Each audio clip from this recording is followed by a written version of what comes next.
Welcome to the University Powell House. I'm Kent Fox, University President, and I'm thrilled to be here with Linda and to join you in this celebration of women's history and women's leaders in our community. What a wonderful group, and it's wonderful to hear all the conversations that I've been overhearing as we've gathered together. This afternoon, our gathering is even more meaningful than usual, since this year, 2020, marks the centennial of the passage of the 19th Amendment, granting women the right to vote.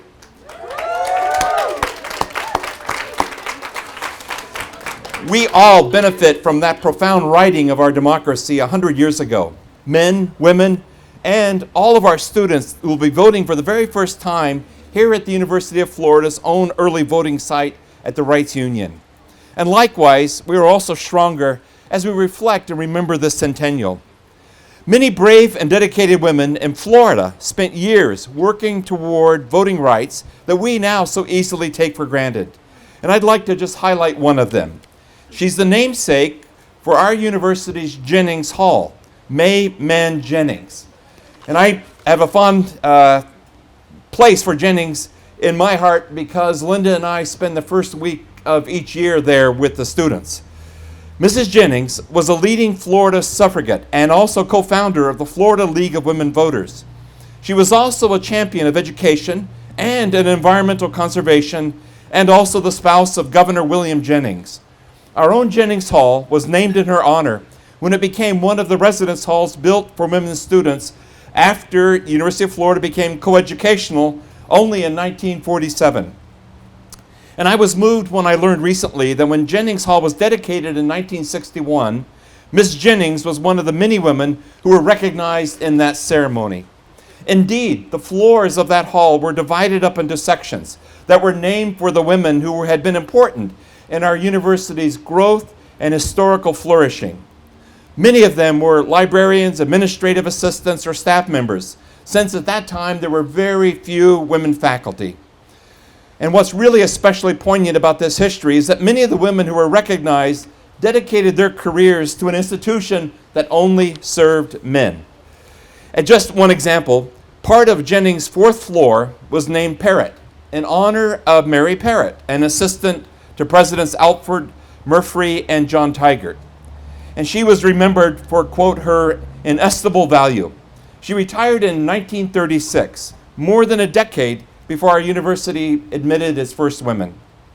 I'm so grateful to May Mann Jennings for her crusade for winning the right for women to vote, and also to Mary Parrott, and also the many other women who helped to build and strengthen our university from its earliest and most exclusionary years. 2020 marks another important centennial for women at our university. It's the 100th anniversary of our university's first woman graduate, Mary Alexander Dager. Now you might ask, how could we have had a woman graduate 100 years ago, actually 27 years before we became coeducational? And the answer is that we actually did have women who attended summer school at the University of Florida before that date. So women such as Mary Alexander Dager would come in the summer, summer after summer, and then they would get a degree from the University of Florida, a diploma. And indeed, she was our first graduate 100 years ago. Little is known about Ms. Dager beyond that she earned her degree in the College of Education, likely with the goal of teaching school, which was the typical higher education path offered by our university for women at that point in its history. A scattering of historical records suggests that she worked later in life as a librarian in Jacksonville. However, there's a lot more we don't know about Mary Alexander Dager, so if any of you are looking for a thesis topic, we'd love to know more about her. A couple of weeks ago, I filmed a video promoting early voting and the centennial anniversary of the 19th Amendment with our supervisor of elections, a fellow Gator, Kim Barton. Supervisor Barton made it clear in what she said in that video that the 19th Amendment wasn't the end of the story when it came to voting rights. African Americans were not guaranteed the right to vote until 1965, when the Voting Rights Act was ratified by Congress, following decades of struggle.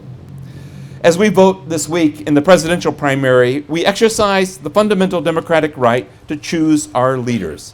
But on this centennial, today, this centennial of the 19th Amendment, we also honor the brave and impassioned women who created a path for all Americans to vote.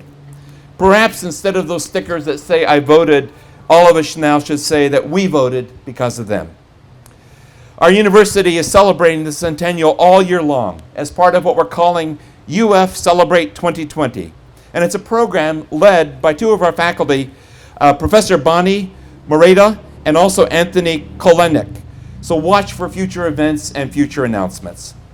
Now I have the privilege of introducing one of our really exceptional students, Amber Bond, who's here to present some of our awards this evening. Amber?